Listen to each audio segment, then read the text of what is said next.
ہو رہا ہے اور پیچھے کر لیں تو وہ آپ کا چہرہ بھی تو نہیں اور پرومننٹ ہو جائے گا۔ بسم اللہ الرحمن الرحیم۔ سورہ یوسف آیت نمبر 46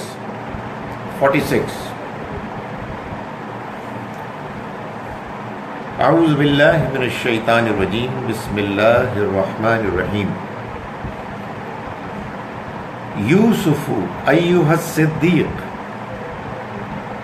اے یوسف سچے، سراپا سچائی، راستی، افتنا بسبع بقرات سمان، ہمیں بتاؤ 7 ایسی گایوں کے بارے میں جو فربا ہیں، موٹی تازی ہیں، یأکلن سبع عجاف، جن کو کھا رہی ہیں 7 دبلی پتلی گائیں، وسبع سنبلات، اور 7 بالیاں ہیں، خضرن جو سرسبز ہیں، ہری ہیں، وأخر یابسات، اور دوسری 7 سوکھی بالیاں ہیں جو ان کو کھا رہی ہیں۔ لعلی ارجع الی الناس، تاکہ میں لوگوں کی طرف لوٹوں، لعلہم یعلمون، تاکہ وہ بھی جان سکیں۔ یہ اب ہم پہنچ گئے ہیں سورہ یوسف میں یہاں تک کہ یوسف علیہ السلام اپنے والد کے سامنے خواب بیان کر رہے تھے۔ والد نے یہ کہا کہ اپنے بھائیوں کے سامنے اس کا ذکر نہ کرنا۔ باقی بھائی 10 بھائی ان سے حسد کرتے تھے۔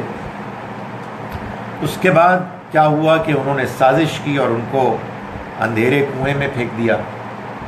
پھر ان کو ایک قافلے نے، چلتے ہوئے قافلے نے نکالا اور ان کی قدر نہ کرتے ہوئے ان کو مصر کے بازار میں بیچ دیا، جہاں مصر کے اس زمانے کے نظام کے ایک اہم آفیشل نے ان کو اپنے گھر میں رکھا کہ وہ ان کے کام آئیں گے یا ان کو بیٹا بنا لیں گے۔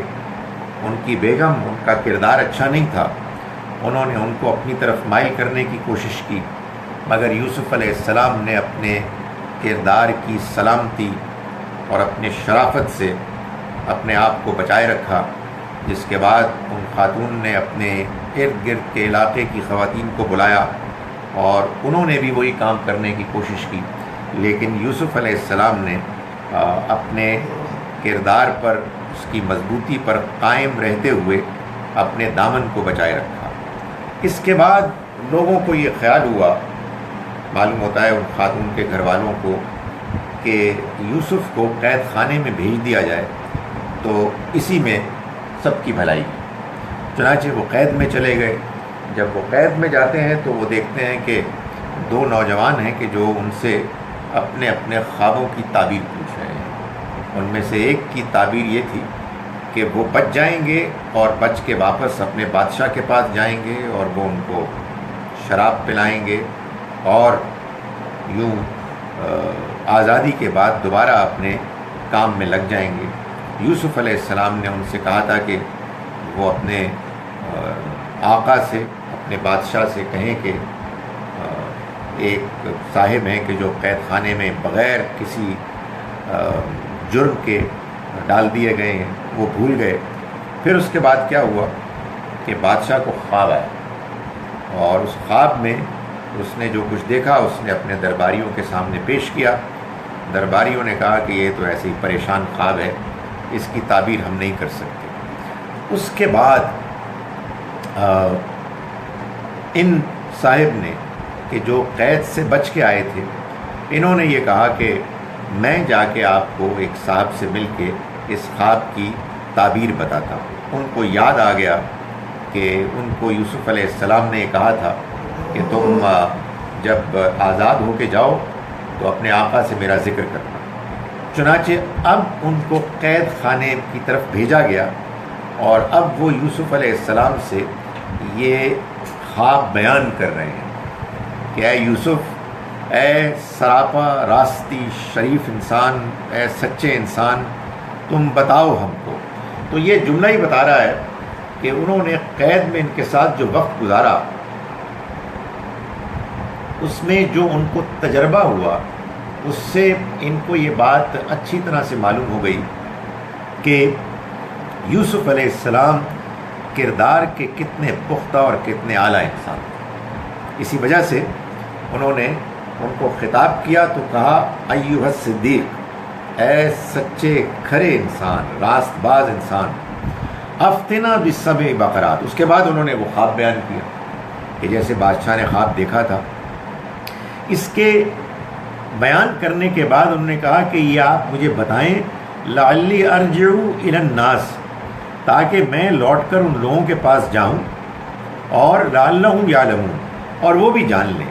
یعنی مطلب یہ ہے کہ اس خواب کے بارے میں وہ کوئی تیر تکے نہ چلائیں، بلکہ ان کو معلوم ہو کہ اس خواب کی اصل حقیقت کیا ہے۔ قال تزرعون 7 سنین دابا، یوسف علیہ السلام نے اس خواب کی تعبیر بیان کی، اور انہوں نے کہا کہ تم 7 برس برابر کھیتی کرتے رہو گے۔ تزرعون 7 سنین دابا فما حصدتم فذروه فی سنبلہ، لہٰذا جو فصل تم کاٹو اس میں سے تھوڑا سا نکال کر، الا قلیلا مما تاکلون، تھوڑا سا جو تم کھا لو گے اس کے علاوہ، ذروہ فی سنبلہ، تو باقی سب اس کی بالیوں میں چھوڑو، یعنی ایسے چھوڑو تاکہ وہ خراب نہ ہو۔ معلوم ہوتا ہے کہ جیسے ہمارے ہاں اب پریزرو کرنے کے طریقے ہیں، ان کے ہاں نیچرل طریقے جو اڈاپٹ کیے جاتے تھے، اس میں بالیوں کے اندر وہ سب کچھ رکھ دیتے اور وہ فریش رہتی۔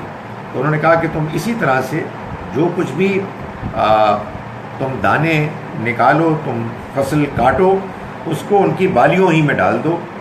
ثم یأتی من بعد ذلک 7 شداد، اس کے بعد آئیں گے تم پر 7 مشکل سال، سخت سال۔ یأکلن ما قدمتم لہن، وہ کھا جائیں گے وہ سب کہ جو تم نے ان کے لیے رکھے ہوں گے۔ سال کھا جائیں گے یعنی ان سالوں میں تم کھا جاؤ گے وہ سارا غلہ کہ جو تم نے ان 7 سالوں کے لیے محفوظ رکھا ہوگا۔ الا قلیلا مما تحسنون، سوائے اس کے کہ جو تم محفوظ کر لو گے۔ ظاہر ہے کہ محفوظ کرو گے تم اس لیے بھی کہ اس کو تم نے دوبارہ بیج بونا ہوگا، اور باقی سب کچھ کھا جاؤ گے۔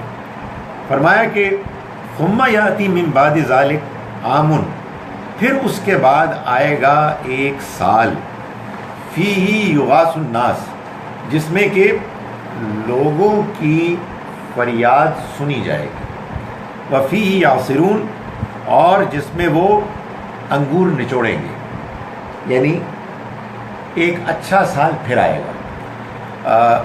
لوگوں کی فریاد سنی جائے گی، اس سے معلوم ہوتا ہے کہ جب 7 مشکل سال آئیں گے تو ان سالوں میں لوگوں کے حالات اتنے برے ہو جائیں گے، وہ اتنے مایوس ہو جائیں گے، اتنے پریشان ہوں گے کہ وہ گڑ گڑا کے اللہ سے مانگیں گے اور ان کی پھر سن لی جائے گی۔ یعنی اللہ تعالیٰ فریاد رسی کرے گا، اور پھر 7 مشکل سالوں کے بعد، قحط سالی کے بعد خوب بارش ہوگی۔ یہ آپ نے بات سن لی، یہ انہوں نے تعبیر بتائی، اور یہ تعبیر کس کو بتائی ہے؟ بادشاہ کے سامنے نہیں، بادشاہ کے نمائندے کو قید خانے۔ بادشاہ کو خواب آیا، یہ میں آپ کو سچویشن بتا رہا ہوں۔ بادشاہ نے خواب دیکھا ہے، اور وہ خواب اس نے اپنے ان درباریوں کے سامنے پیش کیا جن پر اس کو بڑا مان تھا۔ کسی درباری کو کچھ سمجھ میں نہیں آیا، تا وقتے کہ ایک درباری نے کہا کہ میں قید خانے میں جا رہا ہوں، وہاں ایک اللہ کے بندے ہیں جن کے بارے میں مجھے پوری امید ہے کہ وہ خواب کی تعبیر بتائیں گے اور میں آپ کو سناؤں گا۔ بادشاہ نے کہا جاؤ، جا کے ان سے پوچھو۔ اب یوسف علیہ السلام سے اس خواب کی تعبیر پوچھی گئی۔ کون؟ جو قید میں کئی سال تک تھے. اور کیوں بتا رہے ہیں؟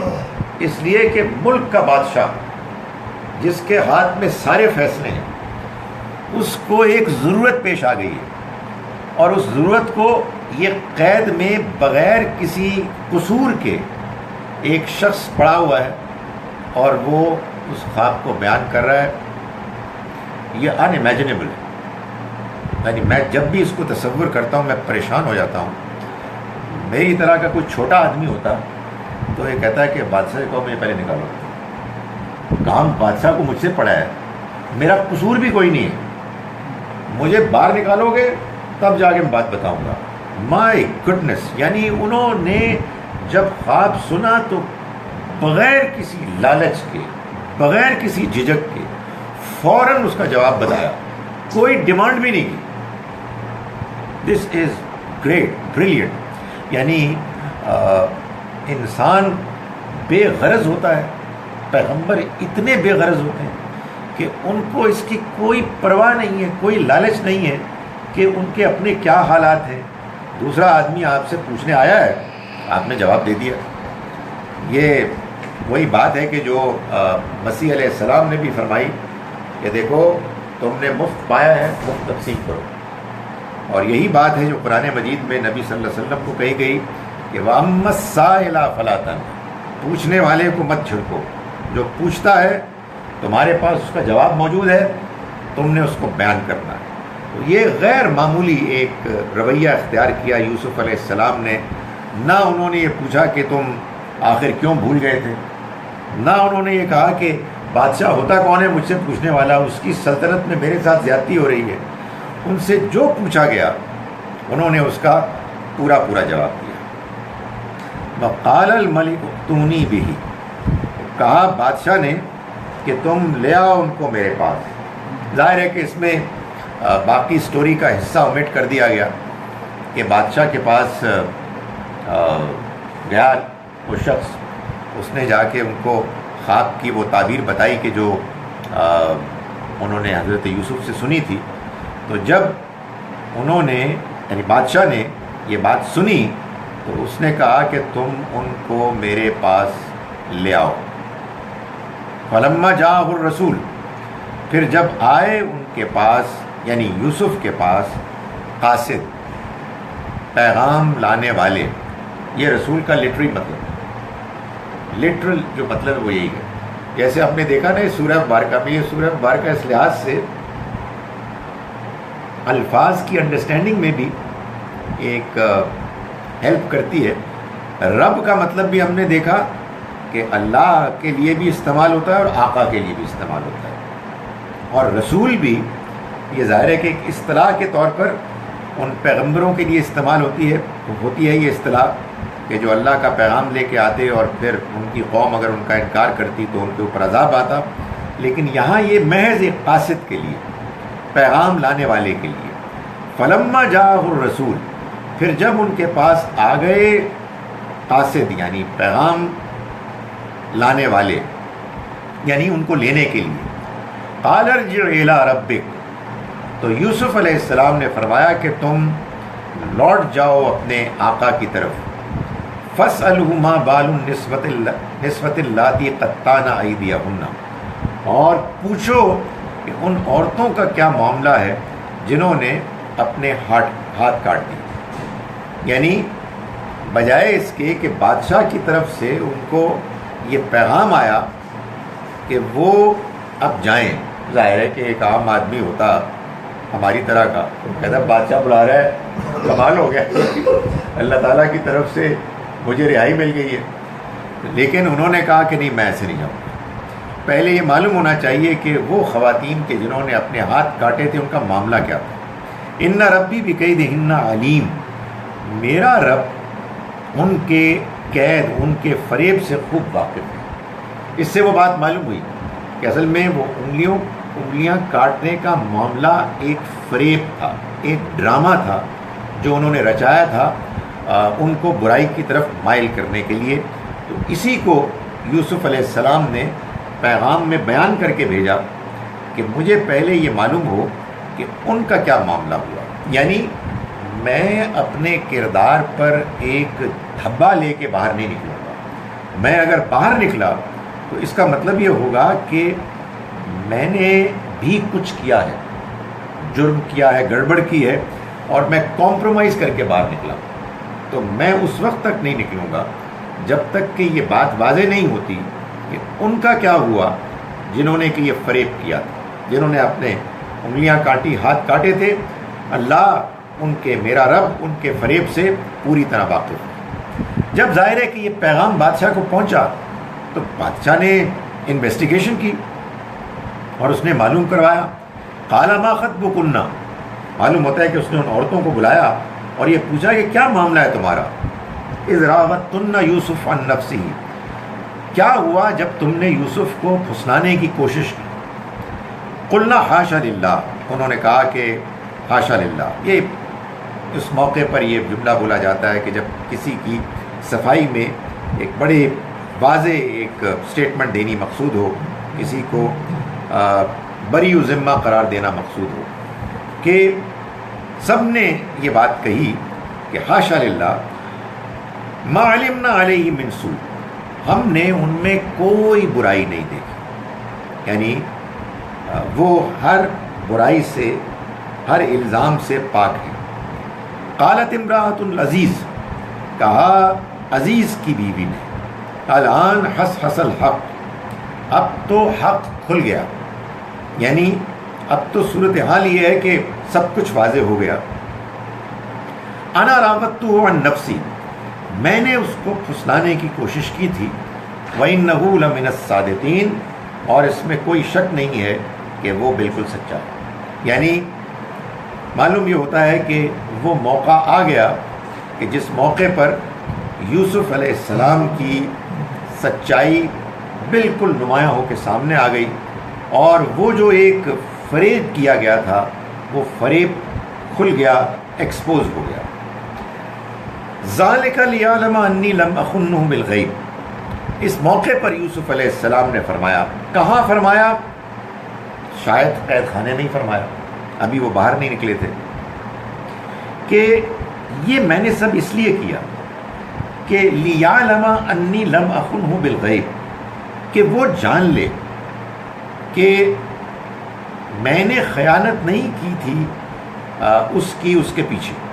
یعنی میرا آقا جو میرا امپلائر تھا, میں یہ ساری انویسٹیگیشن اس لیے کر رہا ہوں, میں نے کروائی ہے تاکہ اس کو یہ بات معلوم ہو جائے کہ میں نے, جب اس نے مجھے ملازم رکھا, اس نے مجھے نمک کھلایا, میں نے اس کے ساتھ نمک حرامی نہیں کی, میں نے اس کے گھر والوں کے ساتھ زیادتی نہیں کی, اس کے دل میں میرے لیے کوئی شبہ, کوئی شک نہ ہو. جب تک کہ یہ بات واضح نہ ہوتی مجھے چین نہ آتا. تو میں نے یہ سب اس لیے کیا تاکہ وہ جان لے کہ میں نے اس کے ساتھ خیانت نہیں کی, اس کے پیٹھ کے پیچھے, یعنی غیب میں, اس کے ان موقعوں پر کہ جب وہ موجود نہ تھا. وَأَنَّ اللَّهَ لَا يَهْدِي كَيْدَ الْخَائِنِينَ, اور اس لیے بھی کہ اللہ خیانت کرنے والوں کی چال کو کبھی کامیاب نہیں کرتا, اس میں ان کو کبھی وہ حاصل نہیں ہوتا مقصد جو حاصل کرنا چاہتے ہیں. تو یوسف علیہ السلام نے اس ساری انویسٹیگیشن کے نتیجے میں, کہ جس میں معلوم ہوتا ہے کہ ان کی سچائی, ان کی پاک دامنی, ان کے کردار کی صلابت یہ نمایاں ہو کر سامنے آئی, انہوں نے اس موقع پر یہ بات بیان کی. مگر مزید یہ فرمایا کہ وما ابرئ نفسی, میں اپنے نفس کی برات نہیں کر رہا. میں یہ نہیں کہہ رہا کہ میں کوئی بہت پاکیزہ انسان ہوں, میں یہ نہیں کہہ رہا کہ میرا نفس مجھے برائی کی طرف مائل نہیں کرتا. ان النفس لامارۃ بالسوء, نفس تو برائی ہی کی طرف مائل کرتا ہے, اکساتا ہے. الا ما رحم ربی, سوائے اس کے کہ جو میرے رب نے رحم کیا. یعنی جس پر میرا رب رحم کرے گا, جس پر عنایت کرے گا, وہی ہے کہ جو نفس کے وسوسوں سے, اس کی برائی کی طرف مائل کرنے کے جو میلانات ہیں ان سے محفوظ رکھے گا. ورنہ کوئی انسان اپنے نفس کی کمزوریوں سے محفوظ نہیں ہے۔ یہ آپ یوں سمجھیے کہ کردار میں آخری درجے کی مضبوطی کا سب کے سامنے ثبوت آ جانے کے بعد یہ وہ عاجزی اور انکساری ہے کہ جس میں یوسف علیہ السلام دوسروں کو یہ نہیں کہہ رہے کہ دیکھا میں کتنا زبردست آدمی ہوں، یعنی وہ خاموش بھی رہ سکتے تھے اور ان کی خاموشی میں ظاہر ہے کہ بڑی تعریف ہوتی، بڑائی ہوتی، انہوں نے اس کو بھی پسند نہیں کیا اور انہوں نے کہا کہ میں یہ نہیں کہہ رہا کہ میرے نفس کے اندر کوئی برائی کی طرف میلانات نہیں پیدا ہوتے، میں اس سے برات نہیں کر رہا، بلکہ اصل بات یہ ہے کہ نفس تو انسان کو برائی کی طرف مائل کرتا ہے سوائے اس کے کہ میرا رب ہی رحم فرمائے، اور ان ربی غفور الرحیم، میرا رب بہت مغفرت کرنے والا، رحم کرنے والا ہے۔ یہاں جی سیکرٹری میں ہمیں یہ بھی ہے نا سر کہ فرشتوں سے ممیز کیا ہے نا کہ انسان، یہ آخری درجہ یعنی اس کی کلائمیکس یا ایپیکس کہہ رہے ہیں آپ اس کی کریکٹر کی باوجود اس میلان کے دیٹس رائٹ، یعنی ایسا نہیں ہے کہ میری بناوٹ میں، میری تخلیق میں برائی کی طرف میلان کا کوئی امکان نہیں تھا، امکان تھا، امکان ہے، میں یہ نہیں کہتا کہ میں فرشتہ ہوں، لیکن بس اللہ کی رحمت ہو، اللہ کی عنایت ہو تو آدمی بچتا ہے، اور اللہ بڑا مغفرت کرنے والا، رحم کرنے والا ہے۔ یہ دوسری جانب بھی جن لوگوں کی طرف سے زیادتی ہوئی تھی ان کو بھی یہ پیغام تھا کہ تم بھی اللہ سے معافی مانگو۔ یہ وہی بات ہے جو فرشتوں کی آپ نے بات کی نا، کہ وہ جو قرآن مجید میں سورہ بقرہ میں بیان ہوئی ہے کہ جب اللہ تعالیٰ نے فرشتوں کے سامنے اپنے انسان کو بنانے کا پلان، ڈیزائن بیان کیا تو فرشتوں نے اس موقع پر یہی کہا کہ کیا تو بنانے چلا ہے ان کو کہ جو زمین میں فساد مچائیں گے اور ایک دوسرے کا خون بہائیں گے، جبکہ ہم تیری تسبیح کرتے ہیں تیری حمد کے ساتھ اور تیری پاکی بیان کرتے ہیں۔ تو اللہ تعالیٰ نے فرمایا کہ میں وہ جانتا ہوں جو تم نہیں جانتے، اور اس کے بعد جو کچھ اللہ نے فرشتوں کو بات سمجھانے کے لیے کیا اس سے معلوم ہوتا ہے کہ بعض انسانوں کے نام اور ان کے زندگی کے احوال ان کے سامنے پیش کیے۔ نام سے مراد علم نہیں ہے جو دنیا اور اس کا ہے، جو انسان سائنٹیفکلی یہ ہمارے یہاں لوگ کہتے ہیں، آپ ذرا سوچئے، فرشتوں کا اعتراض یہ نہیں تھا کہ آپ نے کن لوگوں کو پیدا کیا ہے کہ جو کچھ بھی نہیں جانتے، تو اللہ میاں نے جواب میں بتایا نہیں، جانتے ہیں بہت کچھ، فزکس بھی جانتے ہیں، کیمسٹری بھی جانتے ہیں اور جیوگرافی بھی جانتے ہیں۔ یہ اعتراض نہیں تھا، اعتراض یہ تھا کہ وہ ایک دوسرے کو ماریں گے، زمین میں فساد مچائیں گے، تو جواب یہ دیا گیا کہ یہ لوگ نہیں ہوں گے۔ اور اس میں یہ تو میں جواب دے رہا ہوں لاجیکل، الفاظ میں جو کچھ بیان کیا گیا ہے وہ اشیاء نہیں ہیں، وہ انسان ہیں۔ اللہ تعالیٰ نے اس میں جو باتیں بیان کی ہیں وہ اشیاء کے لیے آ ہی نہیں سکتی، وہ انسانوں ہی کے لیے آ سکتی ہیں۔ تو فرشتوں کا جواب تھا کہ تو جن انسانوں کو، فرشتوں کا اعتراض تھا کہ تو جن انسانوں کو بنا رہا ہے وہ تو زمین میں فساد مچائیں گے، ایک دوسرے کا خون بہائیں گے، ہم تیری تسبیح تیری حمد کے ساتھ کرتے ہیں، ہمیں کیوں نہیں موقع دیتا؟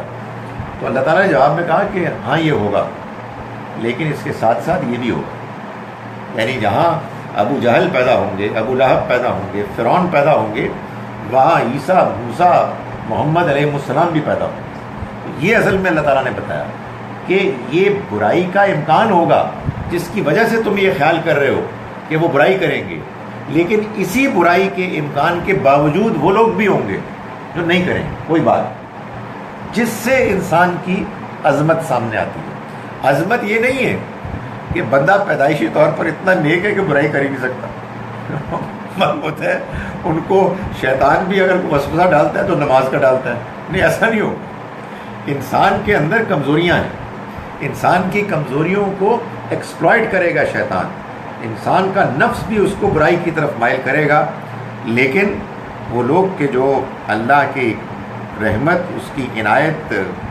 کے مستحق بنتے ہیں اپنے اچھے رویے کی وجہ سے، اللہ تعالیٰ ان کو محفوظ رکھے گا۔ اس سے ایک اور بات بھی معلوم ہوئی، وہ بات بالکل واضح ہے کہ انسان اگر اپنے مشکل حالات میں صبر کرے گا تو پھر اس کے بعد اللہ کی طرف سے جلد یا بدیر وہ موقع آئے گا کہ جب اس کے صبر کا پھل اس کو ملے گا، جب یہ بات واضح ہو جائے گی کہ اس کے اوپر جو زیادتیاں ہو رہی تھیں، اس کو جو مشکلات ہو رہی تھیں، وہ اصل میں اس کا قصور نہیں تھا بلکہ وہ کسی اور کا قصور تھا۔ تو اللہ تعالیٰ یہ بتاتے ہیں کہ اس دنیا میں بھی بہت ایسا ہوتا ہے کہ انسان اگر انتظار کرے اور اپنے صحیح رویے پر ثابت قدم رہے تو اس کے بعد اللہ تعالیٰ اس دنیا میں بھی بہت ایسا اہتمام کرتے ہیں کہ لوگوں کو معلوم ہو جاتا ہے کہ اوفو، اچھا یہ تو ہم سے غلطی ہوگی بات سمجھنے میں، کیونکہ ایک صورتحال میں ایک غلبہ ہوتا ہے، لوگ ایک چیز کے اوپر تلے ہوئے ہوتے ہیں، لوگوں کو ایک خاص طریقے کا فیصلہ پسند آ رہا ہوتا ہے اور وہ کسی اور چیز کو پھر اہمیت نہیں دیتے۔ لیکن اگر کوئی شخص ثابت قدمی کے ساتھ اپنے رویے پر ڈٹا رہے اور صبر جمیل کرے، یعنی کوئی اوچھی حرکت نہ کرے، کوئی گری ہوئی حرکت نہ کرے، اللہ پر بھروسہ کرے، تو اللہ تعالیٰ اس دنیا کو، اس کائنات کو چلا رہے ہیں۔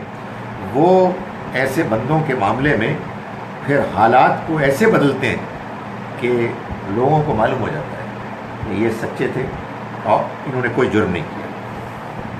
جب یہ ہو گیا تو وقال الملک ائتونی بہ استخلصہ لنفسی، بادشاہ نے کہا کہ اس کو میرے پاس لاؤ، میں اسے اپنے لیے خاص رکھوں گا۔ معلوم ہوتا ہے کہ بادشاہ یوسف علیہ السلام کا بغیر ملاقات کے فین ہو چکا ہے۔ بادشاہ کے فین ہونے کے کئی پہلو تھے، کئی وجوہات تھے۔ ایک وجہ یہ تھی کہ وہ یہ دیکھ رہا تھا کہ یار میں نے اپنے کارندے کو بھیجا خواب کی تعبیر کے لیے اور وہ قید میں، اور انہوں نے کوئی کچھ بھی نہیں مانگا، حد کر دی اس بندے نے، نہ معاوضہ مانگا، نہ قید سے نکلنا مانگا، اور خواب کی تعبیر بتا دی۔ وہ فین اس لیے بھی ہوا ہوگا کہ اس نے یہ دیکھا کہ اس اللہ کے بندے نے صرف خواب کی تعبیر ہی نہیں بتائی، اس میں جو حالات پیدا ہونے والے ہیں اس کا حل بھی بتا دیا۔ وہ فین اس لیے بھی ہوگا کہ جب ان کو نکلنے کے لیے کہا گیا تو انہوں نے کہا کہ جب تک میرا دامن نہیں پاک ہوگا میں نہیں نکلوں گا۔ اور وہ فین اس لیے بھی بنا ہوگا کہ اس نے یہ دیکھا کہ ان عورتوں نے اعتراف کر لیا کہ یہ تو بہت نیک پاک دامن انسان ہے، تو ان میں سے چار میں سے کوئی ایک وجہ بھی ہوتی تو وہ فین بن جاتا۔ یہ چاروں وجوہات تھیں۔ تو میں کہا جی کہ ان کو لاؤ میرے پاس، میں ان کو اپنا خاص بنا کر رکھوں، میں اس کو ایک بہت خاص مقام دوں گا۔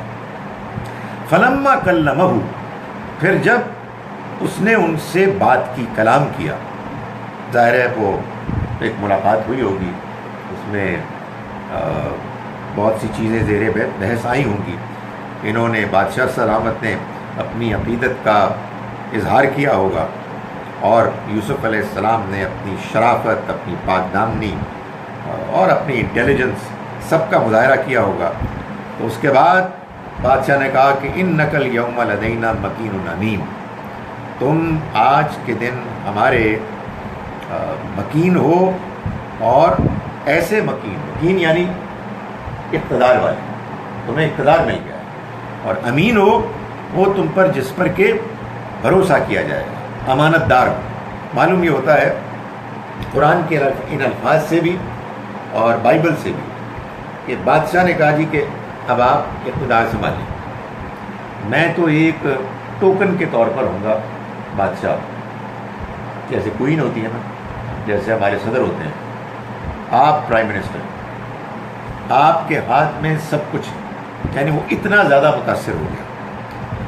قال اجعلنی علی خزائن الارض، یوسف علیہ السلام نے فرمایا کہ مجھے آپ زمین کے خزانے سپرد کر دیں۔ یعنی اصل میں تو جو پرابلم سب سے زیادہ سیریس اور سب سے زیادہ ایکیوٹ جو ان کو لاحق ہونی تھی، انہوں نے اسی کی ذمہ داری اپنے لیے لے لی، یعنی کہ وہ جو زمین میں جتنی بھی ریسورسز ہیں ان کا حاصل کرنا اور ان کو ڈسٹریبیوٹ کرنا، انہوں نے بادشاہ سے اس کا تقاضا کیا اور یہ کہا کہ انی حفیظ علیم، میں حفاظت کرنے والا بھی ہوں اور میں علم بھی رکھتا ہوں، میں جانتا بھی ہوں۔ یعنی مطلب یہ ہے کہ اب یہ جو کرائسس کا زمانہ، مشکلات کا زمانہ آنے والا ہے، پہلے تو ایسے ہوں گے سال کہ جو اچھے ہوں گے، لیکن اس کے بعد مشکل سال آنے والے ہیں۔ اس کے لیے ہمیں بھرپور پلاننگ کرنے کی ضرورت ہے اور اس کے لیے آپ ذمہ داری مجھ پر سونپ دیں۔ یہ گویا کہ انتقال اقتدار ہو گیا اور یوسف علیہ السلام کو وہ ذمہ داری بھی مل گئی کہ جس میں انہیں پورے مصر اور اس کے ارد گرد کے علاقوں میں اس نظام کو چلانا تھا اور لوگوں کی خوراک کی جو ضروریات ہیں ان کو پورا کرنے کا بندوبست کرنا تھا، اور اسی مقصد کے لیے ان کو پھر تمام اختیارات بھی حاصل ہو گئے۔ اس سے ایک اور بات بھی معلوم ہوتی ہے، اور وہ یہ ہے کہ یہ جو ہے مستقبل کے بارے میں پلاننگ، یہ کوئی ناپسندیدہ ناجائز چیز نہیں ہے، بلکہ عین اللہ تعالیٰ کا منشا ہے۔ یہ کوئی دینداری نہیں ہے کہ آدمی کہے کہ مجھے کل کی کوئی پرواہ نہیں۔ یہ نہ جانے ہمارے یہاں کہاں سے آ گیا۔ اللہ کے دین میں تو یہاں یہ بتایا گیا ہے کہ آپ کو جو کچھ وسائل ملیں گے ان وسائل میں آپ اپنے حال کی ضرورتوں کو بھی اور مستقبل کی ضرورتوں کو بھی سامنے رکھیں گے اور ان کے لیے پلاننگ کریں گے۔ اس کے علاوہ جو کچھ ہے وہ اللہ کی راہ میں خرچ کرنا ہے۔ یعنی یہ بات کہ کہیں کوئی ایمرجنسی ہو گئی ہے، جس ایمرجنسی میں آپ اپنے گھر کو بالکل صاف کر دیں، یہ ایک ایکسیپشنل چیز ہے۔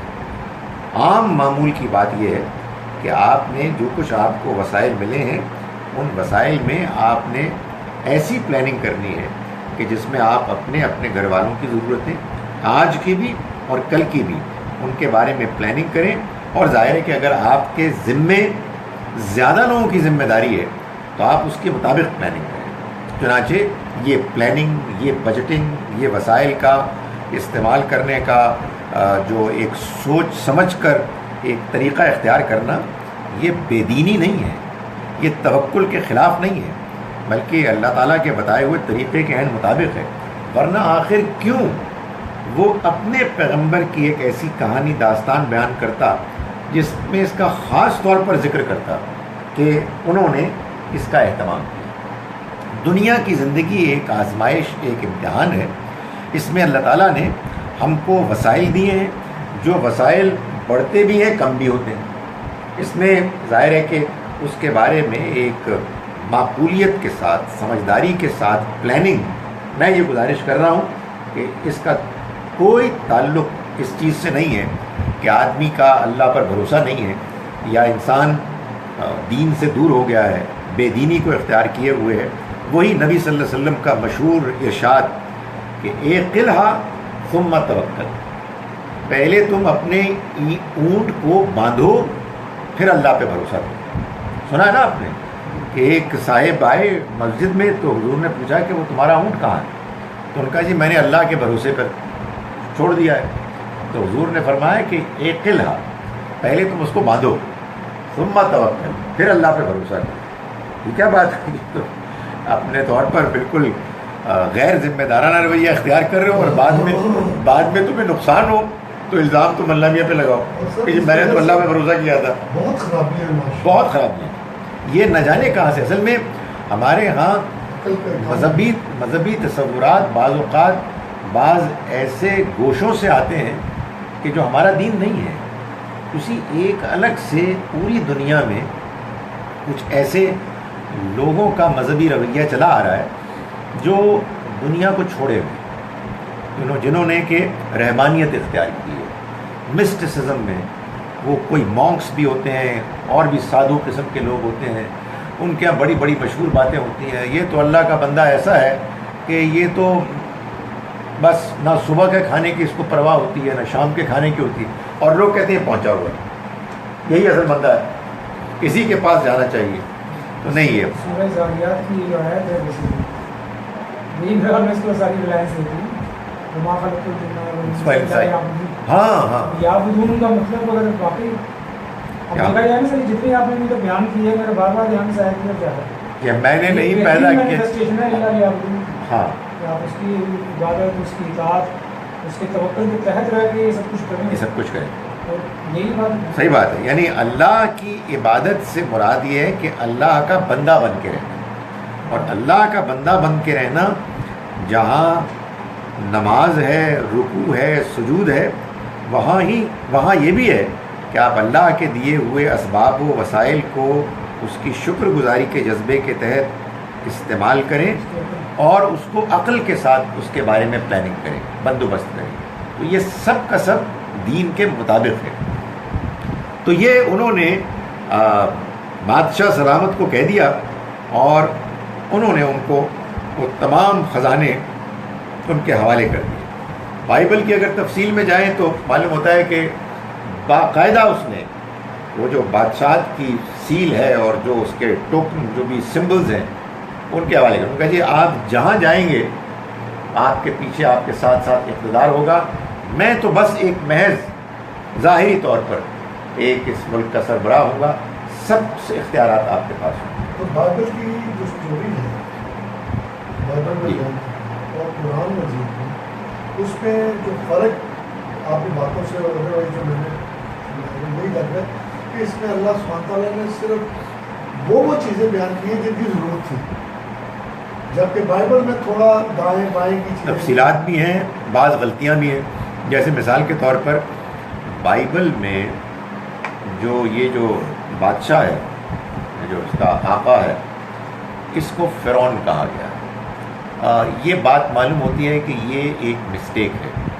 جو فیروز ہوتے تھے یقیناً وہ کنگز کا ٹائٹل ہوتا تھا مصر کے, لیکن یہ والی جو ڈائنسٹی تھی یہ وہ لوگ نہیں تھے.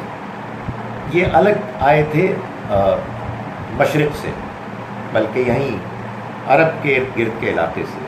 تو یہ اب بات ہسٹوریکلی بات معلوم ہو گئی ہے کہ جن کو فیروز کہا جاتا تھا یہ جو بادشاہ تھا یہ ان کے ڈائنسٹی میں سے نہیں تھا. اور بھی اس میں بہت ساری چیزیں ہیں. بھی اگر وہ کنگ فیرو تھا تو پھر وہ مصر کا عزیز تو نہیں ہو سکتا تھا. وہ تو کنگ مصر کے عزیز تو اور تھے, وہ تو وہاں تھے جو جن کے ہاں یہ رہے تھے. اب جس سے معاملہ ہو رہا ہے یہ تو بادشاہ ہے. تو لیکن قرآن مجید میں آپ دیکھیں کہ فرعون نہیں کہا, اور قرآن مجید کی بات ٹھیک نکلی. اور آگے چل کے اور بھی بہت ساری چیزیں ہیں کہ جو محسوس ہوں گی. تفصیلات وہی ہیں, لیکن کہیں کہیں معلوم ہوتا ہے کہ قرآن کا ڈسکرپشن بائبل کے ڈسکرپشن سے فرق ہے, اور تحقیق سے اور ویسے بھی کامن سینس کے پوائنٹ آف ویو سے اگر آپ دیکھیں تو قرآن مجید کی بات زیادہ صحیح لگتی. وَكَذَلِكَ مَكَّنَّا لِيُوسُفَ فِي الْأَرْضِ, اور اسی طرح سے ہم نے یوسف کو ملک میں اقتدار دیا. يَتَبَوَّأُ مِنْهَا حَيْثُ يَشَاءُ, وہ اس میں جہاں چاہے اپنی جگہ بنائے. یہ وہی بات جو میں نے بھی آپ کو کہ یہ اقتدار ان کو مل گیا. اب جاؤ تم اس سرزمین میں جہاں جہاں بادشاہ کا اقتدار ہے وہاں یوسف کا اقتدار ہے. نصیب برحمتنا من نشاء, ہم اپنی رحمت سے جس کو چاہتے ہیں مہربانی کرتے ہیں نوازتے ہیں. ولا نضيع اجر المحسنین, اور ہم محسنوں کے اجر کو کبھی ضائع نہیں کرتے.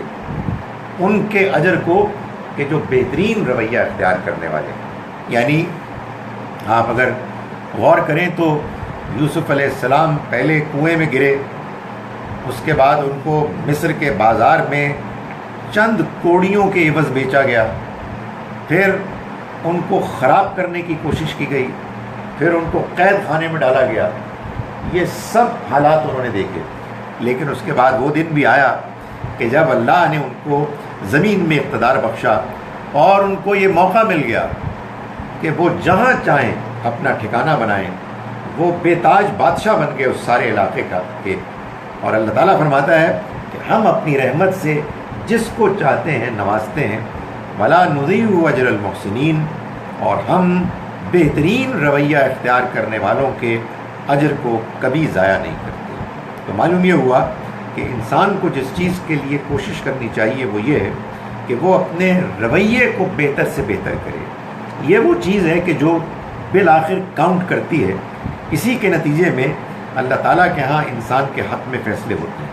یعنی ظاہر ہے کہ اللہ یہ بھی دیکھتا ہے کہ کون دوسرے کی نسبتاً بہتر ہے، لیکن اللہ کے ہاں جو صاف فیصلے ہوتے ہیں، کلیئر، جس کا وہ وعدہ کرتا ہے، وہ اصل میں احسان کا رویہ اختیار کرنے والوں کے لیے ہوتا ہے. یعنی وہ لوگ کہ جو نیکی کو اس طرح اختیار کرتے ہیں کہ جو نیکی کو اختیار کرنے کا بہترین طریقہ ہے، جو اس کا حق ہے، جس میں کوئی ملاوٹ نہیں ہے. وَالْأَجْرُ الْآخِرَةِ خَيْرٌ لِّلَّذِينَ آمَنُوا، اور آخرت کا اجر وہ تو بہترین ہے ان لوگوں کے لیے کہ جو ایمان لائے، وَكَانُوا يَتَّقُونَ، اور جو ڈرتے رہے. یعنی یہ تو دنیا میں اللہ تعالیٰ انسانوں کو یہ دکھاتا ہے کہ دیکھو میں ہوں کہ جو دنیا چلا رہا ہوں. اگر دنیا میں تمہیں بعض اوقات تکالیف آ رہی ہیں، مشکلات آ رہی ہیں، تمہیں لوگ ستا رہے ہیں، تم صبر کرو گے تو اس دنیا میں بھی تم دیکھو گے کہ تمہیں بالآخر کامیابی حاصل ہوگی، تمہیں عزت ملے گی، لوگ تمہاری سچائی کو مان لیں گے. لیکن یہ تو بس محض یہ بتانے کے لیے ہے کہ آدمی آخرت کے بارے میں یقین رکھے کہ جو اس دنیا کو چلا رہا ہے وہ جب اس دنیا میں کبھی کبھار انسان کی مشکلات کے بعد اس کو اچھے حالات دکھاتا ہے، یہ دکھانے کے لیے کہ نیکی اور سچائی کا اچھا نتیجہ نکلے گا. وہ آخرت کا جو وعدہ کر رہا ہے وہ وعدہ کتنا سچا ہے. اسی کو قرآن مجید بار بار بیان کرتا ہے.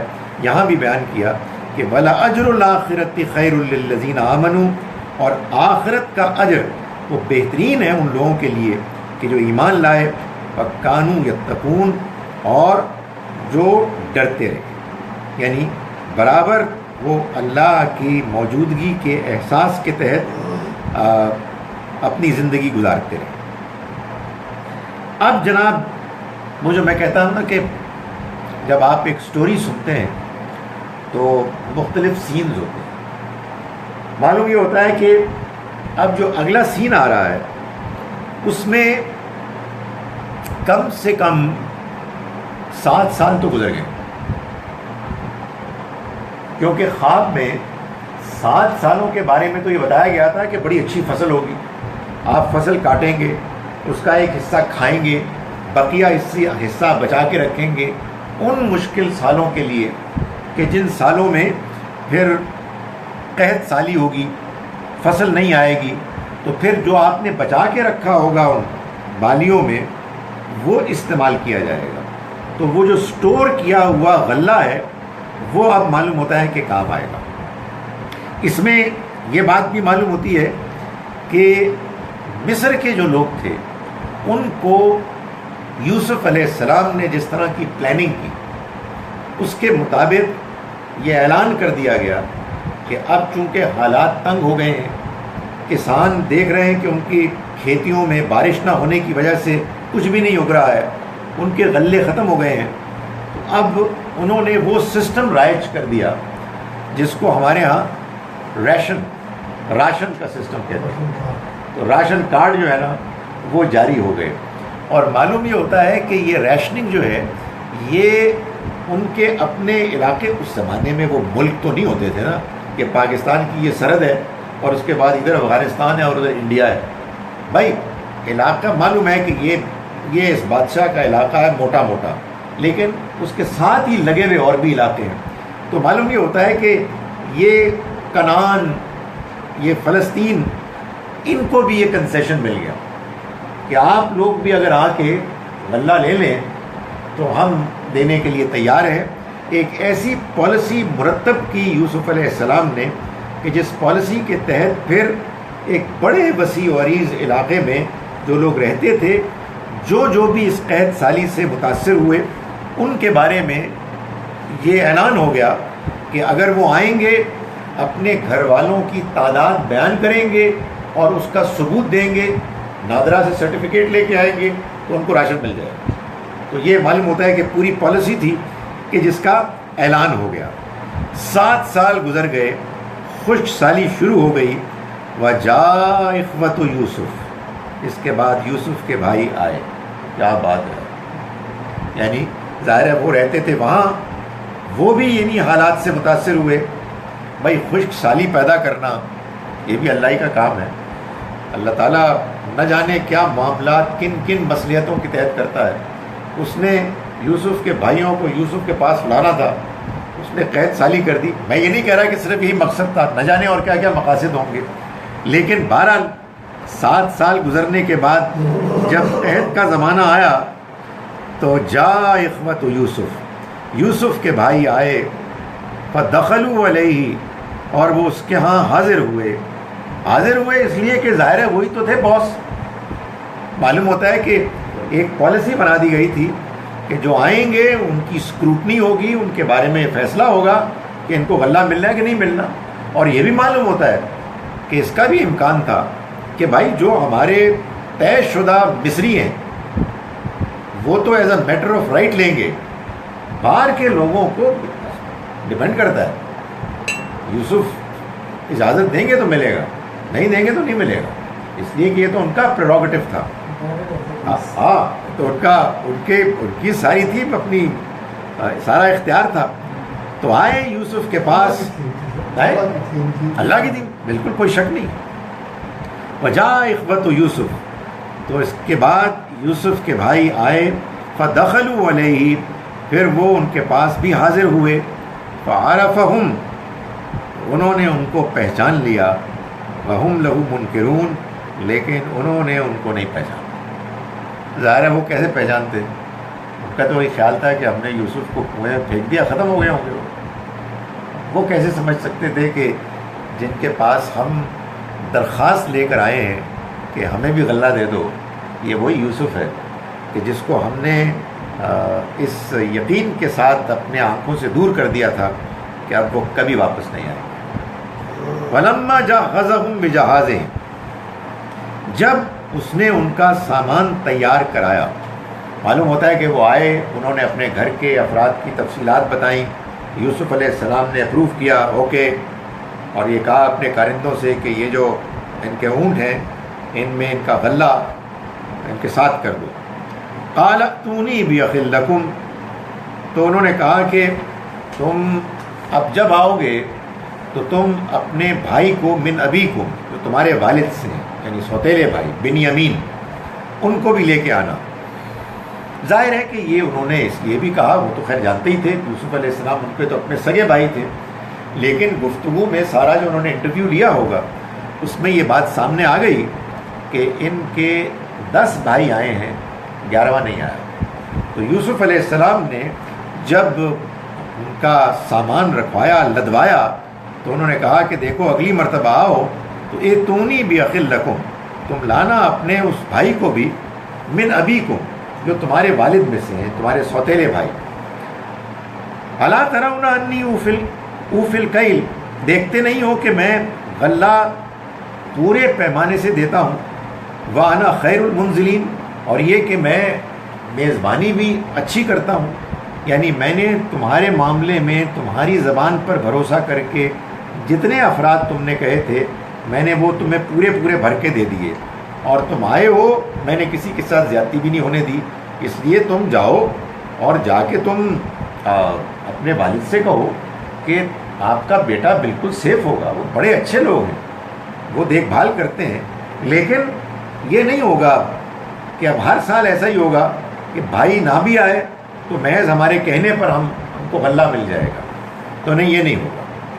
فَإِن لَمْ تَأْتُونِي بِهِ، اور یہ انہوں نے وارن کر دیا کہ اگر تم اس کو میرے پاس نہیں لاؤ گے فَلَا كَيْلَ لَكُمْ عِنْدِي، تو تم نہ میرے پاس تمہارے لیے کوئی غلہ ہوگا، وَلَا تَقْرَبُونَ، اور نہ پھر تم میرے قریب آؤ گے، میرے قریب بھی تم نہ پھٹکنا، پھر میں تمہیں نہیں آنے دوں گا.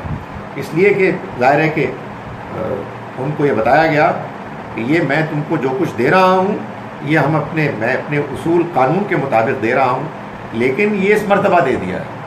اگلی مرتبہ تمہیں اپنے بھائی کے ساتھ آنا ہے، اور اگر نہیں آؤ گے نہ کوئی سامان ملے گا اور نہ میرے قریب آؤ گے. یعنی یہ جملہ بس کافی تھا. وہ ظاہر ہے اس سے یہی سمجھے ہوں گے کہ اس کا مطلب یہ ہے کہ اگر ہم نہیں لائیں گے تو معلوم یہ ہوگا کہ ہم نے فراڈ کیا ہے, تو پھر ہمیں نہیں ملے گا. یہ بات یوسف علیہ السلام نے بالکل نہیں فرمائی. انہوں نے تو بالکل ایک سادہ بات کی کہ دیکھو اگر تم اپنے بھائی کو نہیں لاؤ گے تو پھر کچھ نہیں ملے گا.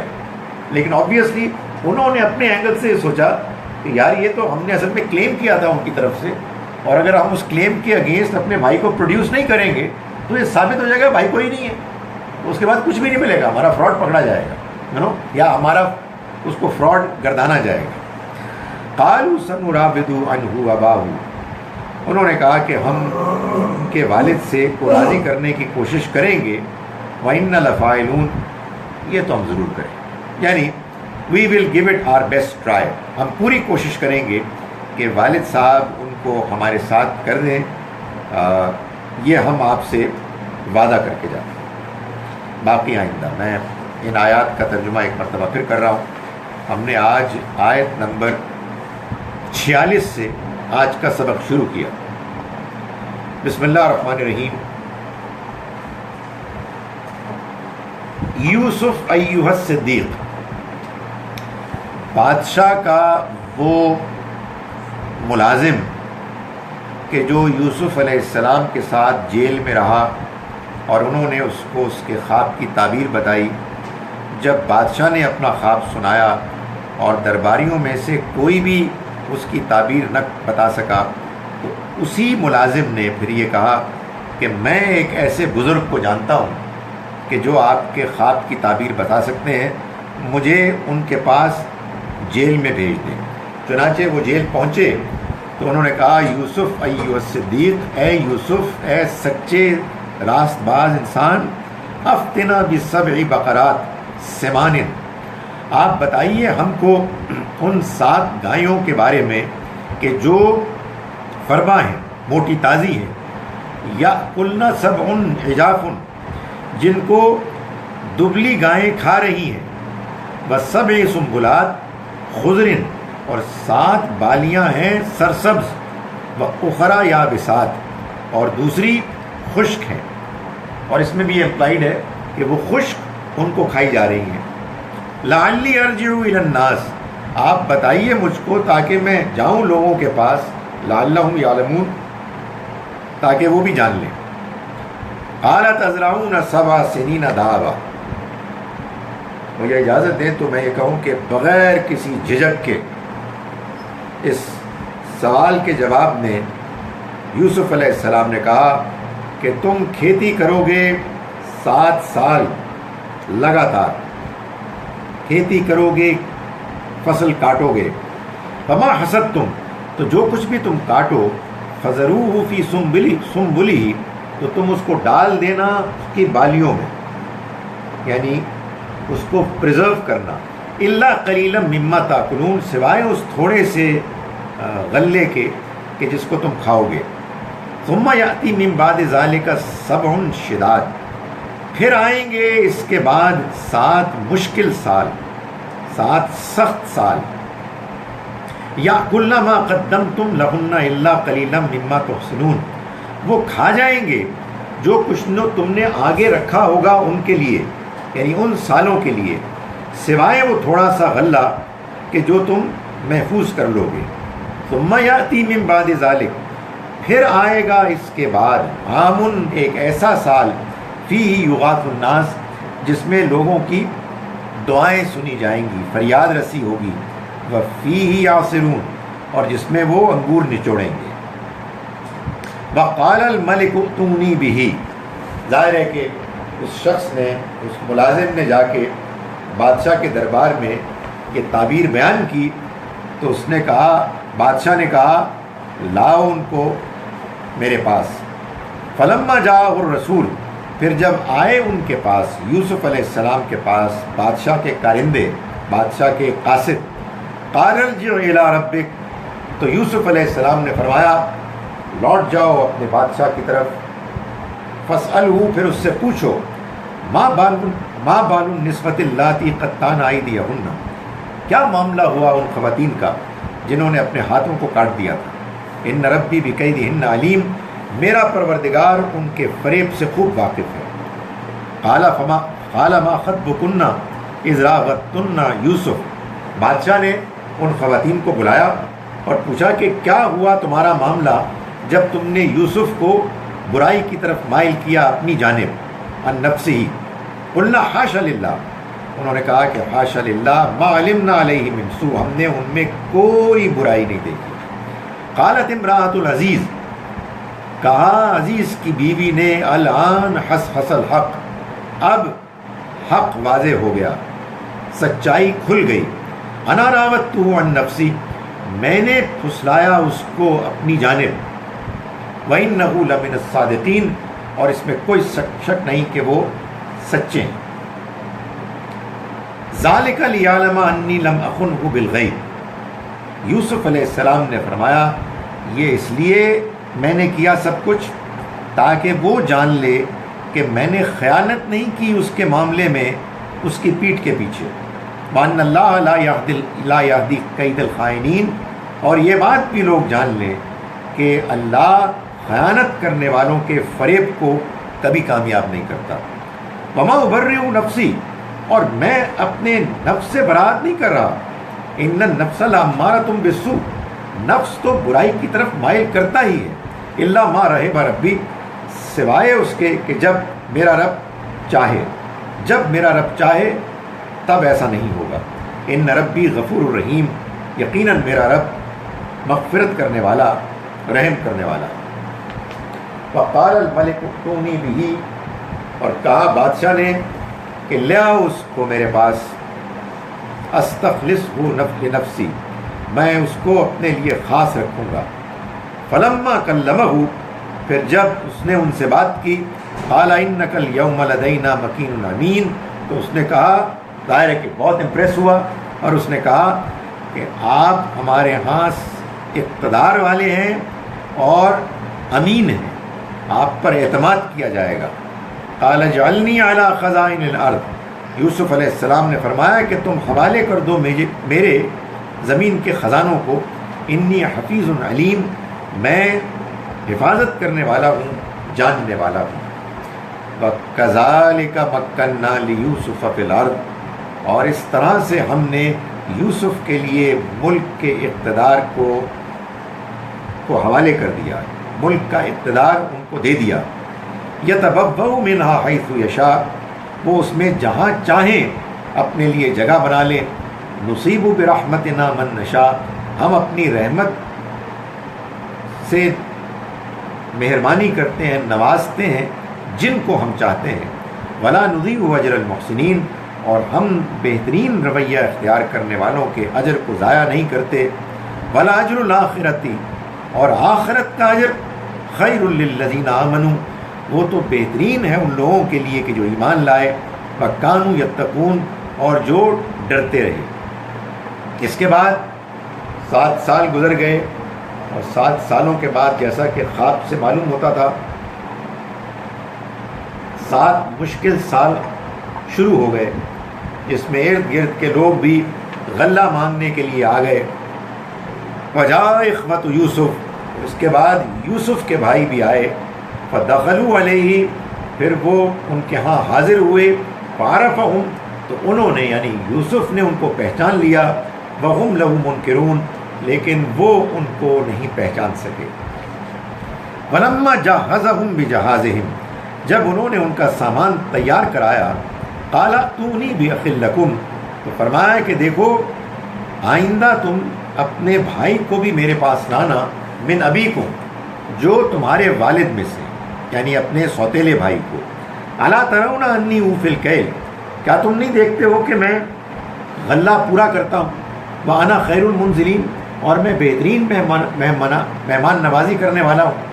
فإن لم تأتونی بہ، پھر اگر تم نہیں لاؤ گے اس کو میرے پاس، فلا کیل لکم عندی، تو میرے پاس پھر تمہارے لیے کوئی غلہ نہیں، ولا تقربون، اور نہ ہی تم میرے قریب آؤ گے۔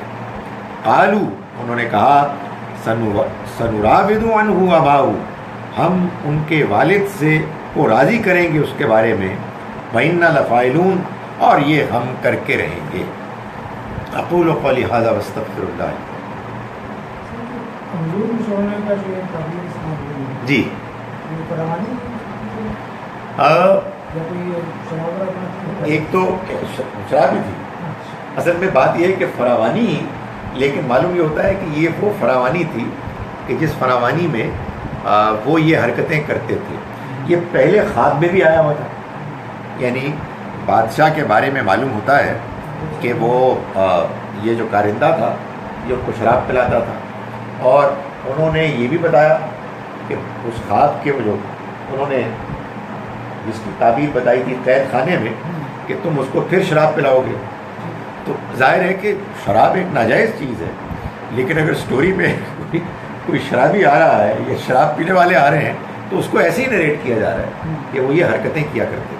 تو معلوم یہ ہوتا ہے کہ فراوانی کو بیان کرتے ہوئے ان کے ہاں جہاں اور بہت سارے دوسرے فصلیں ہوں گی، پھل ہوں گے، وہاں ان کی یہ فیوریٹ چیز بھی ہوگی انگور، اور پھر اس کو نچوڑنا اور اس سے شراب بنانا. اس کو بیان کیا.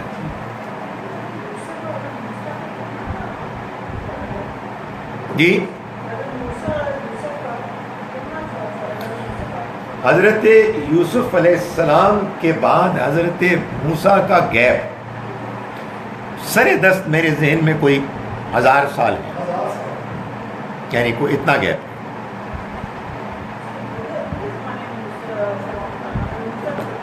بھائی آپ یہ دیکھیے کہ موسیٰ علیہ السلام مصر میں تھے. یہ ہوا کیسے کہ یہ بنی اسرائیل پھر ہجرت کر کے یہاں آ گئی. اب یہ سٹوری اینڈ ہوگی تو آپ کو معلوم ہوگا کہ سارے یہاں آ گئے.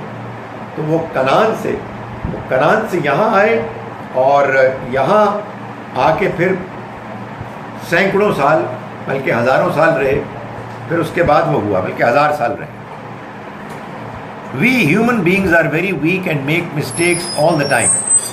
What lesson does Allah want us to learn from the story of Prophet Yusuf? یہ تو آپ نے پورا ایک فائنل ایگزام کا امتحان لے لیا مجھ سے. دیکھیے بات یہ ہے کہ یوسف علیہ السلام کی اسٹوری سے ہمیں بہت سی چیزیں معلوم ہوتی ہیں. ایک تو یہ معلوم ہوتا ہے کہ انسان کو اپنی زندگی کے مشکل سے مشکل دور میں بھی اللہ پر بھروسہ نہیں چھوڑنا چاہیے، اور اللہ کی طرف سے آئے ہوئے حالات پر واویلا نہیں مچانا چاہیے. اس لیے کہ جب آپ نے اپنی طرف سے تمام تر کوششیں کر لیں اور اس کے باوجود اللہ کی طرف سے ایسے حالات پیدا ہو گئے کہ جو آپ کو مشکل لگتے ہیں، تو اس ذات پر بھروسہ کیجئے کہ جس کے قبضہ قدرت میں سب کچھ ہے. یوسف علیہ السلام کو کنویں میں پھینکا گیا، ان کو بازار میں بیچ دیا گیا، ان کو ایسی جگہ ملازمت کرنے کے لیے کہا گیا جہاں ان کو خراب کرنے کی کوشش کی گئی. پھر وہ قید خانے میں جا کے کئی برس تک وہاں رہے. لیکن اس سب کے باوجود انہوں نے اپنے کردار کو بالکل صاف ستھرا رکھا، اپنے اللہ پر بھروسہ کیا، اور بالآخر اللہ نے ان کو سرخرو کیا. تو سب سے بڑا سبق تو یہی ملتا ہے کہ اللہ پر ہم بھروسہ کریں، اور ہم برے سے برے حالات میں بھی کوشش کریں کہ ہم اپنے آپ کو ٹھیک رکھیں اور دوسرے لوگوں کے بارے میں بھی برا خیال نہ کریں.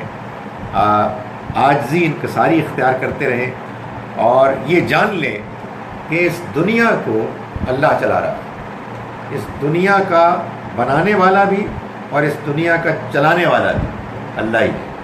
اللہ چاہے تو کسی کو کسی موقع پر اتنا گرا دے کہ معلوم ہو، لوگوں کو خیال ہو کہ وہ تو ختم ہو گیا، اب یہ کنویں سے کیسے نکل سکتا ہے، اور وہ چاہے تو اسی کنویں میں گرے ہوئے بچے کو دنیا کا بادشاہ بنا دے. سو اللہ ہے کہ جو اس دنیا کو چلا رہا ہے، اور اللہ تعالیٰ یہ بتا رہا ہے کہ اس دنیا میں اللہ نے انسانوں کو جن حالات سے گزارنے کا اہتمام کیا ہے، اس میں وہ چاہتا ہے کہ وہ اس بات پر یقین رکھیں کہ بالآخر اللہ تعالیٰ کامیاب کرے گا ان لوگوں کو کہ جو اس دنیا میں صحیح رویہ اختیار کرنے والے ہیں. اکثر کہ حضرت ہم حضرت زلیخا بڑے ادب سے بولتے ہیں، اور یوں معلوم ہوتا ہے جو اسٹوریاں میں اسلام میں ہیں اور بائبل سے بھی، جیسے حضرت زلیخا مسلمان تو زیادہ کہتے ہیں کہ وہ دوبارہ جوان کر دیا گیا انہیں، اور then she married to حضرت یوسف علیہ السلام.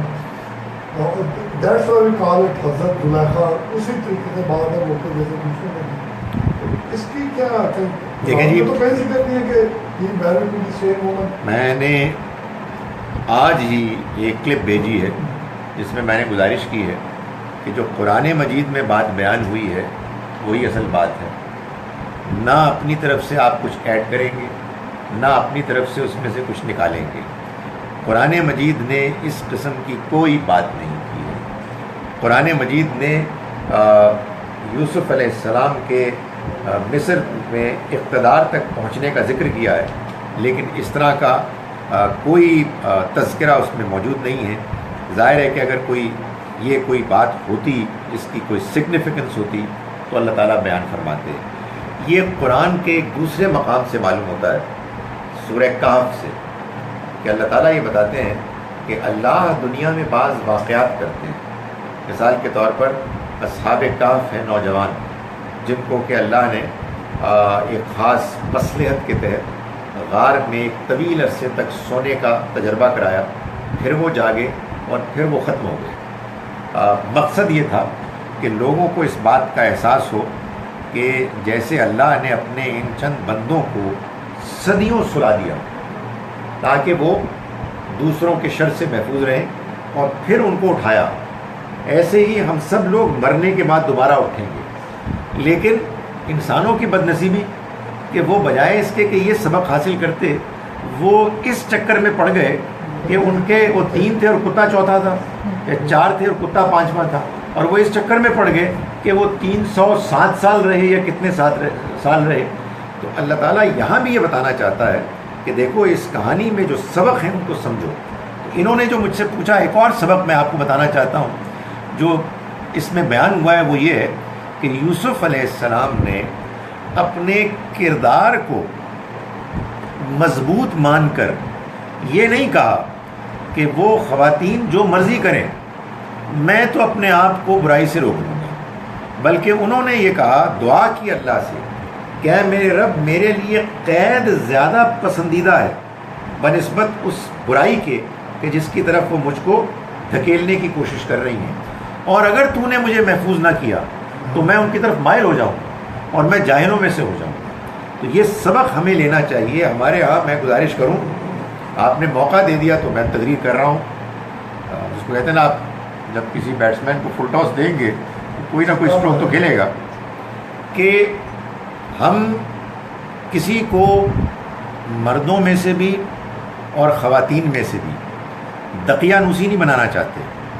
ہم ان کو کہیں دنیا کے ایک الگ حصے میں نہیں دھکیلنا چاہتے، لیکن نہ ہی خدا کے واسطے ہم اتنے ماڈرن بن جائیں کہ معلوم ہو کہ مادر پدر آزاد ہیں، کوئی لباس کا نہیں پتہ ہے، کوئی چیز نہیں معلوم ہے کہ یہ مسلمان ہیں یہ کون ہیں.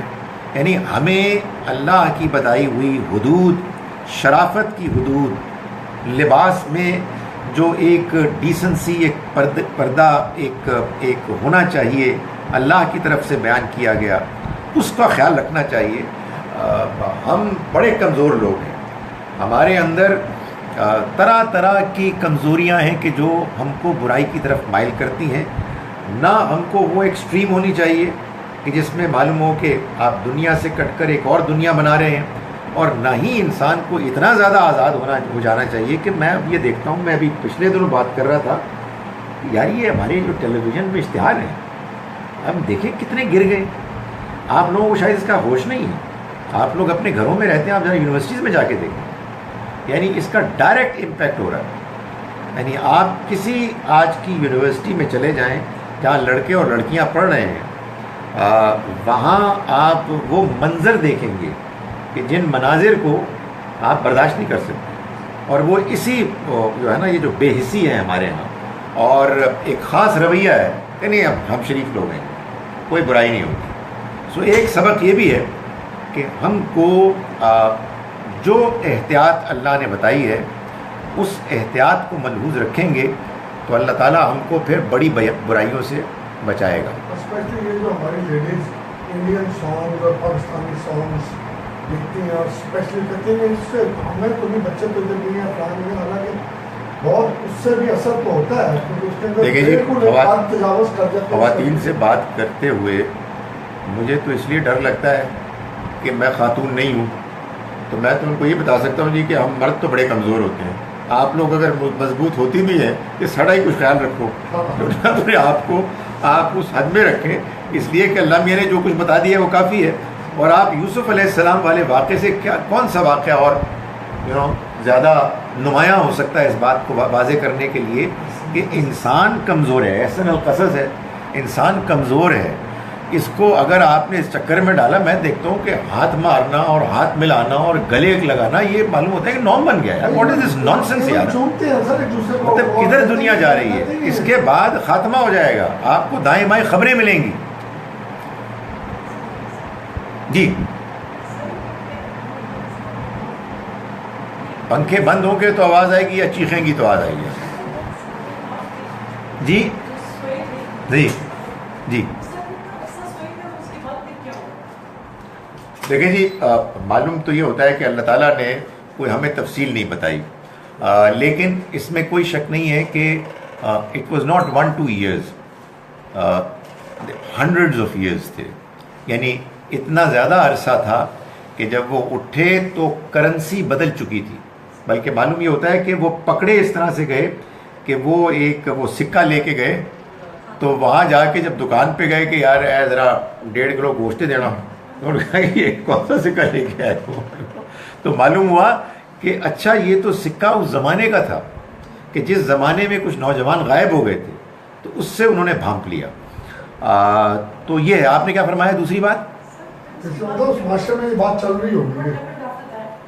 اس کے بعد یہ ہوا کہ وہ جب بادشاہ کو بات پہنچی، جس زمانے میں وہ غائب ہوئے تھے اس زمانے میں تو ظالم بادشاہ تھا اور وہ اس سے بچ کے غار میں گئے تھے.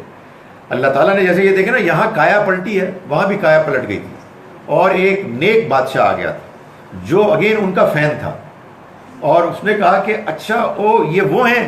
تو وہ سب ان کے پیچھے گئے، معلوم ہوتا ہے ایک لاؤ لشکر کے ساتھ.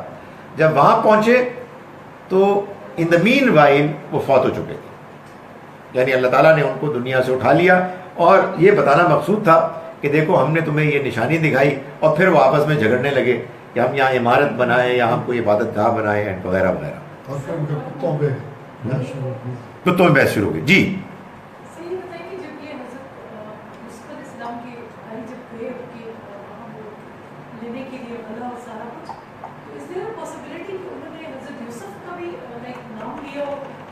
نہیں کوئی پسند، وہ ان کے بارے میں مطمئن ہو چکے تھے کہ ہی از گون. وہ غلے کی لالچ میں بھی ان کا نام نہ لیتے، اتنے بڑے ان کے وہ دشمن بن گئے تھے. وہ تو موجود تھے نا. یعنی بات جینوئن تھی. یعنی کہنے کا مقصد یہ ہے کہ ظاہر خواتین تو نہیں آئیں گی، بوڑھا باپ تو نہیں آئے گا، تو ان کا انہوں نے نام لے لیا، مان لیا گیا. لیکن مطلب یوسف علیہ السلام کی بات بالکل جسٹیفائڈ تھی کہ بھائی وہ تو جوان آدمی ہے، تم سے بھی چھوٹا ہے، تو اس کو تم کیوں نہیں لا رہے ہو؟ وہ باپ اس لیے ان کو نہیں بھیج رہے تھے کہ ان کو ڈر تھا کہ اس کو بھی نہ مار دیں. ایسا ہی ہے، اس لیے انہوں نے بھیج دیا. How does one determine whether the troubles one is going through, which sometimes appear extreme and unending, are Allah's test and not punishment for any mistakes that we may have made?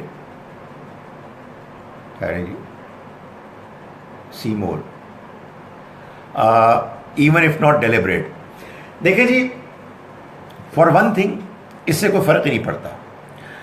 اگر کوئی چیز آپ کو اس دنیا میں پریشانی کی لاحق ہوئی ہے تو وہ یا صرف امتحان ہے یا آپ کی کسی غلطی پر اللہ کی طرف سے تنبیہ بھی ہے اور امتحان بھی ہے.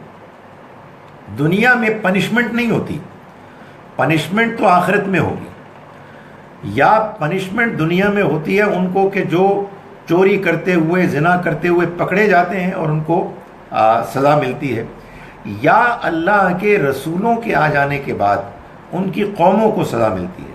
ورنہ دنیا میں اللہ کی طرف سے تنبیہ ہوتی ہے. یعنی اللہ تعالیٰ جگانے کے لیے، آنکھیں کھولنے کے لیے بعض اوقات ہم کو بعض حالات سے دوچار کرتا ہے. کیسے معلوم ہو کہ یہ تنبیہ ہے یا محض آزمائش ہے؟ بڑی سمپل سی بات ہے. آپ کو مشکلات آ رہی ہیں. انسان اچھے زمانوں میں تو انفارچونیٹلی اتنا زیادہ سیریس نہیں ہوتا، لیکن تنگی آ رہی ہے تو دل کی گہرائی سے گڑ گڑا کے اللہ سے دعا کریں، مانگیں، سوچیں کہ میں نے کیا غلطی کی. تو آپ کو معلوم ہوا کہ 35 غلطیاں تو فوراً سامنے آ جائیں. ان پہ آپ اللہ سے معافی مانگیں اور سوچیں.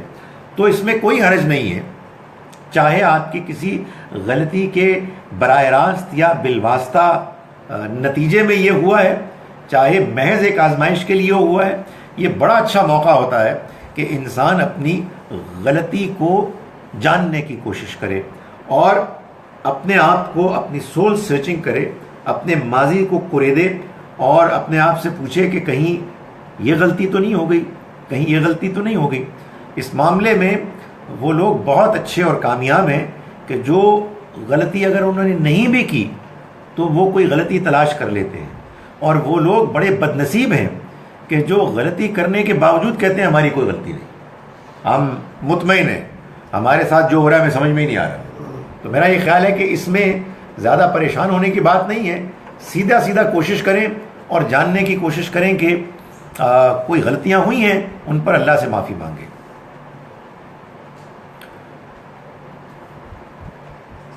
چلیں سوال ختم ہو گئے.